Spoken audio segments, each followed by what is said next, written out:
बेटी की परवरिश।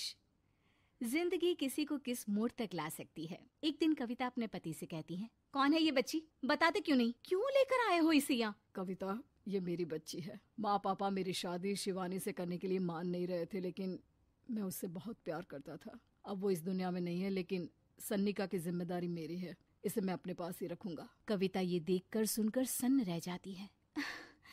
कैसी बात कर रहे हैं आप? लोग क्या कहेंगे? मैं कैसे इस बच्चे के साथ जीवन चलाऊंगी? देखिए, इसे देखकर मुझे टेंशन हो रही है। आप इसे ले जाइए यहाँ से। मेरी भी तो बेटी है, मैं उसका हक कैसे मार दूं? दिनेश कविता को किसी तरह समझा लेता है। देखो सन्निका, ये आज से तुम्हारी माँ है, इन्हें तुम्हें माँ कहना है।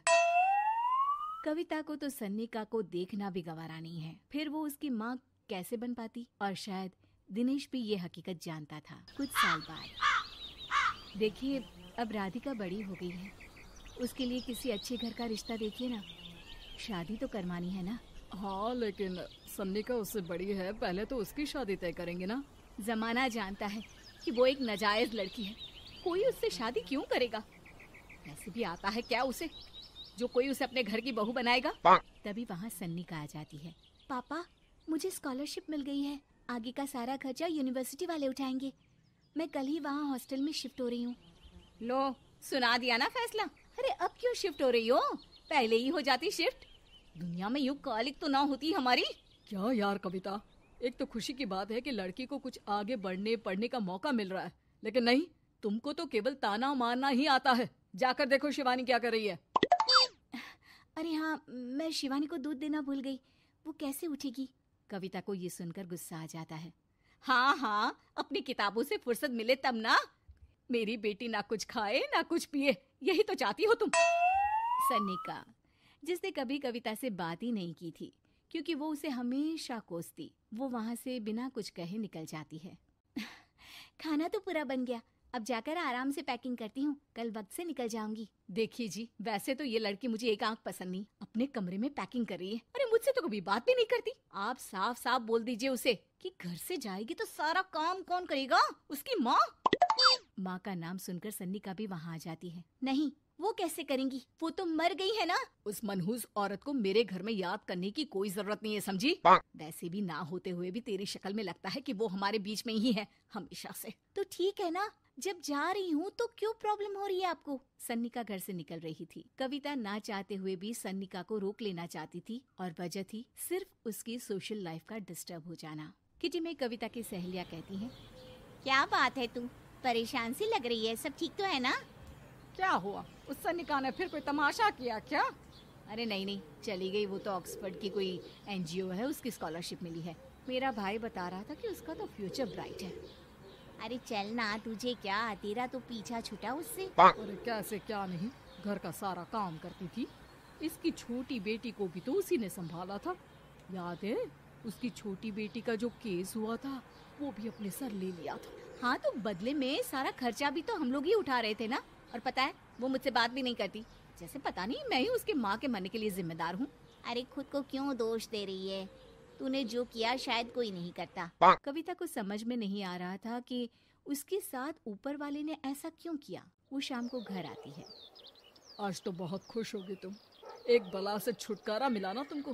बेचारी की जिंदगी नरक बना कर रखी थी। वो तो कहते हैं ना, ऊपर वाला सब देखता है। देखो, चुन लिया उसने अपना रास्ता। कविता का मन तो करता है कि वो पति को सब कुछ सुना दे, लेकिन सामने सास खड़ी होती है। ये तो है, बेचारे को खाना बनाने से लेकर घर के सारे काम करने पड़ते थे। बाहर का भी कोई काम होता तो वही देखती। अब देखते हैं घर का काम कैसे होता है। तभी कविता की बेटी उसके लिए चाय लेकर आ जाती है। लो माँ चाय। कैसी रही किट्टी? अच्छी थी बेटा, खाने में कुछ बनाया है क्या? हाँ, सन्निका दीदी जैसी ही सब्जी बना दी है, आप रोटी बना लो। और हाँ, कल मैं चली जाऊंगी इलेक्ट्रिक बिल और राशन लाने के लिए। अच्छा, पैसे मैं दे दूंगी।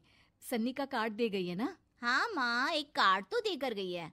अरे चोर नहीं थी वो, मेरे बेटे का ही खून है। पता नहीं कितना घमंड भरा है इसमें। अरे छोड़ो ना माँ, जिसको जो बनना था वो बन ही जाएगा। अच्छा माँ, कल चलना है उसके कॉलेज में, सभी पेरेंट्स को बुलाया गया है। अब कविता तो जाने से रही, तो हम ही साथ चलते हैं। हाँ बेटा, उस बिन माँ की बेटी का है ही कौन। अब क्या था, कविता का गुस्सा फूट पड़ता है। आप लोगों के जैसे तो इंसान नहीं देखे मैंने। अरे मेरे सामने ही अपनी नाजायज बेटी को लाकर बिठा दिया। रोज मैं उसे देखती तो एहसास होता कि कैसे आपने मुझे इतना बड़ा धोखा दिया। जरा सोचिए तो, अगर ऐसा ही कुछ मैंने किया होता तो। अरे रहने दे, क्या नहीं किया तूने उसके बदले में। उस मासूम के साथ क्या क्या करती थी सब जानते हैं हम। अरे छोड़ो ना माँ, ये तो एक बात लेकर बैठ जाती है। चलो सोने चलते हैं। अगले दिन दिनेश और उसकी माँ सन्निका के कॉलेज में जाते हैं। कैसी हो बेटा, मेरा नाम रोशन करना। जरूर पापा। ये ले बेटा, पैसे रख ले। नहीं, वो कविता ने काट दिया है। अरे बेटा, वो माँ है तुम्हारी, उसका नाम क्यों लेती हो? अरे हटाओ भी, क्या ही क्या है उसने इसके लिए, क्यों माँ बोले। तभी वहाँ सन्निका की टीचर आ जाती है। सन्निका की माँ नहीं आई? जी नहीं, वो घर में बेटी है ना, सबका एक साथ आना तो मुमकिन नहीं था। तो उन्हें भेज देते, हम सभी उनसे मिलना चाहते हैं। मानना पड़ेगा, बहुत अच्छी तरह से पाला है उन्होंने अपनी बेटी को। क्या घर का काम, क्या बाहर का। कॉन्फिडेंस तो कूट कूट कर भरा है। पैसे रुपये के लिए भी इसे किसी का मुंह नहीं देखना पड़ता। स्कूली शिक्षा भी लाजवाब है।